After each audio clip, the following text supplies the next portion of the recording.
এখন আবার কথা কয় যে আমি কোনান থেকে পাস করছি, চ্যালেঞ্জ তোমারে কমন লাগবো। তুই কোনান থেকে পাস করছিস যেটা আমি কইতাম। আমি এতটা এই মশলার কিতাব থেকে দলিল দিয়া কইলাম, এখন হে একটা মশলা দিচ্ছে কুল্লু মুল্লাউন ফগাউন, কুল্লু মুল্লাউন। দেখুন ফাগরি ফাগরি ফরন যাইতো না, এটার একটা দলিল কিতাব। এটা বলে কুল্লু মুল্লাউন, এটা কি কোনো হাদিসের কথা? এটা কি কোন মশলার কিতাবের কথা? এমন করছে যে তাই না, যখন আরবি কইছ আমিও একটা আরবি কই, তো একটা আরবি কইছে, তো বল চলে না। তো যা বেটা আদালত, আদালত তো যা। আদালতে গেলে উকিল রে তুই হই মনে বিলে উকিল আপনি বন্ধ থাকেন, মবখরম আমি, মবখরম কি আমি উল্টাইতে পারবো? ফতোয়া স্বামীর কথা দুনিয়ার বিচারকে উল্টাইতে পারবো? আলমগীরের কথা, ফতোয়া বাদজাজিয়ার কথা, মুসান্নাফে ইবনে আবি শাইবার কথা, মুসনাদে আব্দুর রাজ্জাকের কথা, এমন মায়ের ফুতাছে উল্টাইতে পারবো? তো আমি কেন মুখ করবো? তার 10 লক্ষ টাকার চ্যালেঞ্জের দরকার কি? তুই যা আদালতে আয়। আমরা একজন মানুষ, সে মুর্দা ব্যক্তিরে, সে আলিম, মুর্দা ব্যক্তিরে ফাগরি ডালে ইসলাম, কিন্তু ইসলাম এটা আমরা দেশও চলে না। আমরা দেশও যখন আরো হইছে না, একজন মানুষে দেখছে যে ইসলাম যাইতাছে গা, সে কি করছে? চুল চিৎকার কইরা দুনিয়া এখানো করে নিছে, ইসলাম গেল না রে। আমারে শিয়ার না করলে আপনারা মুসলমান হই থাকতাম না, আমরা মুসলমান থাকতাম না। বেটা এই সময় বুঝলো যে ইসলাম গেছে গা। আচ্ছা, হাদিস থেকে ফিকহের কিতাব থেকে যখন মশলা দেওয়া গেল, এই মশলাকে যখন আর ফালতামি যাবে না, এরপরে এই মাথা এই কথাটা বন্ধ দেওয়া দরকার আছে না? মাথের না কেন? জি দেখেন ঝগড়া কেমনে লাগায়। এই যুগের আলিম চিটাগাং থেকে একজনে কয় 30টা হাদিস আছে ফাগরি দেওয়া যাইত না। কয়টা হাদিস? খুব ভালো করে বুঝছেন। 30টা হাদিস কিতাব হইছে জানেননি? বুখারী শরীফ, আবু দাউদ, তিরমিজি, নাসাই, ইবনে মাজাহ, মুসনাদে ইমাম আহমদ, একেবারে সমস্ত হাদিসের কিতাবে এই হাদিসগুলো আছে।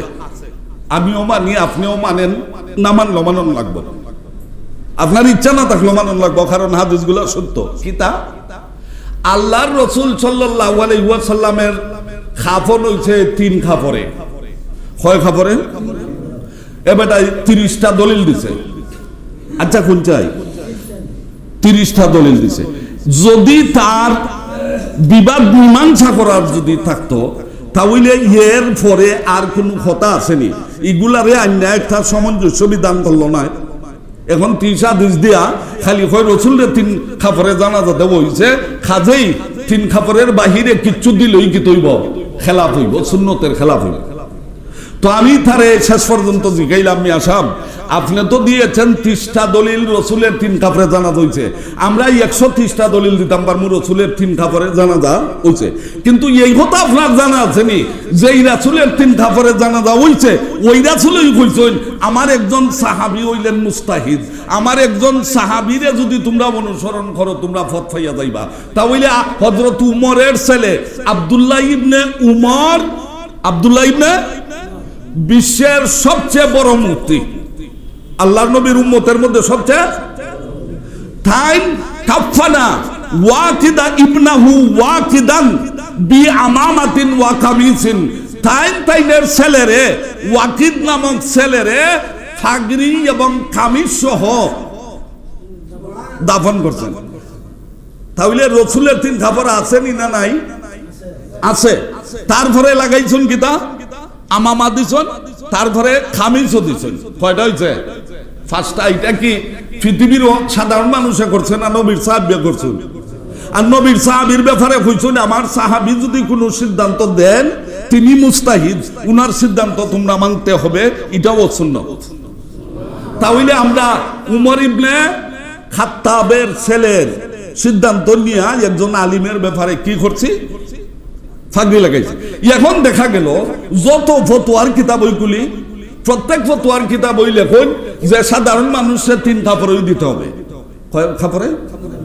তবে লোকটা যদি আলিম হয়, সম্মানিত হয়, তাহলে তাকে ফাগরিও দেওয়া জায়েজ ভালো, কামিজ একটা দেওয়া ভালো। এইটা করছেন আব্দুল্লাহ ইবনে উমরের ছেলে করছেন। আর আরেকজন বিশ্বের সবচেয়ে বড় মুফাসসির আব্দুল্লাহ ইবনে আব্বাসের ছেলেও মানুষে এইভাবে ভালো এই ফাগরি দিয়া আর কামিজ দিয়া কি করতেন, দাফন করতেন। তাহলে দলিল মিললনি। এখন হাদিস, এই হাদিসগুলো বাদ গেছে না আছে? এই হাদিসের সাথে আরো লাগছে, তাহলে খেলাফ হইছে না যুক্ত হইছে?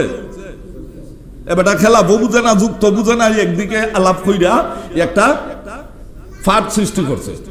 আমি যখন এই বক্তব্যটা নেটে ছাড়লাম, এখন তো আর কোনো উত্তর নাই। এখন আইয়া কয় কইতে কইতে হয় কুল্লু মুল্লাউন ফাগাউন, কুল্লু মুল্লাউন। অথচ হে মুল্লা কি মুল্লা না, আমার এখানে নাইনে কি করছে, রেজিস্ট্রেশন করছে, পরীক্ষা ভাগ্য নসিব হইছে না, পরীক্ষা দিচ্ছে কোন উন্মুক্ত বিশ্ববিদ্যালয়ে প্রাইভেট পরীক্ষার্থী হিসাবে কোন মন্ত্রী মেট্রিক পাস করিয়া প্রিন্সিপাল হয়েছে। আচ্ছা কোন চাই, আমি তোমার বদনাম গাইলাম নি? তুমি যেটা করছো ওইটা তো আমার হাত আছে। এখন আবার কথা কয় যে আমি কোনান থেকে পাস করছি, চ্যালেঞ্জ তোমারে কমন লাগবো। তুই কোনান থেকে পাস করছিস এটা আমি কইতাম, এটার নাম চ্যালেঞ্জ। এরপরে আমি এতটা এই মশলার কিতাব থেকে দলিল দিয়া কইলাম, এখন হে একটা মশলা দিচ্ছে কুল্লু মুল্লাউন ফাগাউন, কুল্লু মুল্লাউন। দেখুন ফাগরি ফাগরি ফরন যাইতো না, এটার একটা দলিল কিতাব। এটা বলে কুল্লু মুল্লাউন, এটা কি কোনো হাদিসের কথা? এটা কি কোনো মশলার কিতাবের কথা?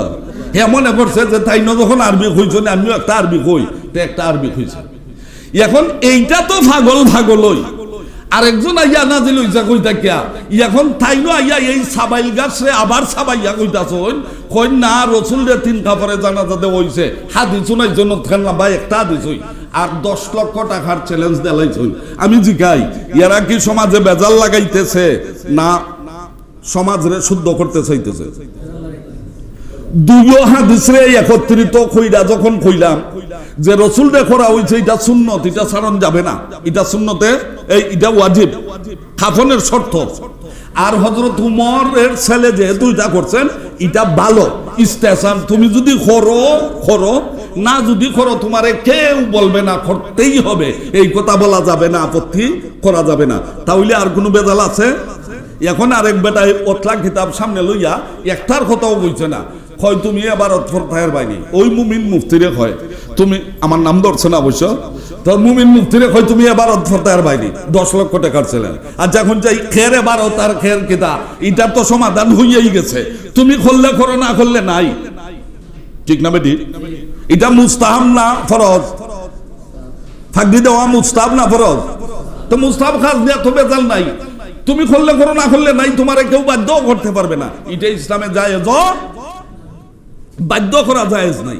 আমার মনে হইছে কর্মু বাধা দেওয়ারও তোমার জায়েজ, কিন্তু এই বেচারায় আবার ফুরান গাছরে ছাবাইয়া কয় 10 লক্ষ টাকার ছিলেন, তুমি আমার সামনে এবারত করতে পারবাইনি, তুমি এই আত্মীয় আর উন্দুরে বহর চলেনি, তুমি আবার 10 লক্ষ টাকার চ্যালেঞ্জ করো, আবার কয় আত্মীয় আর উন্দুরে বহর চলেনি। তো বহর চলে না, তো যা বেটা আদালত, আদালত তো যা।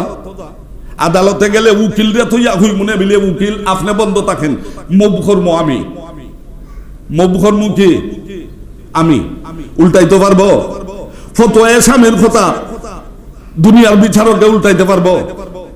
আলমগীরের কথা, ফতোয়া বাজ্জাজিয়ার কথা, মুসান্নাফে ইবনে আবি শাইবার কথা, মুসনাদে আব্দুর রাজ্জাকের কথা, এমন মায়ের ফুতাছে উল্টাইতে পারবো? তো আমি কেন মুখ করবো? তার 10 লক্ষ টাকার চ্যালেঞ্জের দরকার কি? তুই যা আদালতে আয়, আদালতে আস, আমরা আদালতে দাঁড়াইয়া বিচারের রকের সামনে দেখবো তোমার কথা কতখান আর আমার কথা কতখান টিকে, তুই তো বেজাল শেষ হয়ে জায়গা। আচ্ছা কোন চাই, আমি একটা কথা কইছি এটা ঠিক ইয়ার এখনই লাগবো, ইয়ার লাগিয়া মিথ্যার আশ্রয় নেওন লাগবো। এইটা কি ইসলামের কথা না শয়তানের কথা? আমি যদি দেখি এটা ইসলামের কথা, তাহলে আমার ফত্তাকা আমি যেটা কইছি এটা থেকে মাইনা আওয়া লাগবে, আওয়া ইসলাম লানি লাগবে, আওয়া হইল ইসলাম। আমার এটা যদি অসত্য হয়, অসত্যরে অসত্য মানার নাম হইল ইসলাম, সত্যরে সত্য বললে মানার নাম হইল ইসলাম। এই জন্য বেজাল ইসলাম নিরসন করার জন্য আইছে, বেজাল লাগাইবার জন্য আইছে না। ঠিক না বেটি? তো বলছিলাম এমন জাননেওয়ালা মানুষের হাতে, আবার জাননেওয়ালা হইলেও হইতো না, যারা ইসলাম সম্পর্কে পূর্ণ ধারণা রাখে এমন মানুষের হাতে বয়াত গ্রহণ কইরা আপনি আপনার নামাজ, রোজা, হজ, যাকাত, আমল, আখলাক আর বুটটা খালি আরেকজনের দিলি বাকি।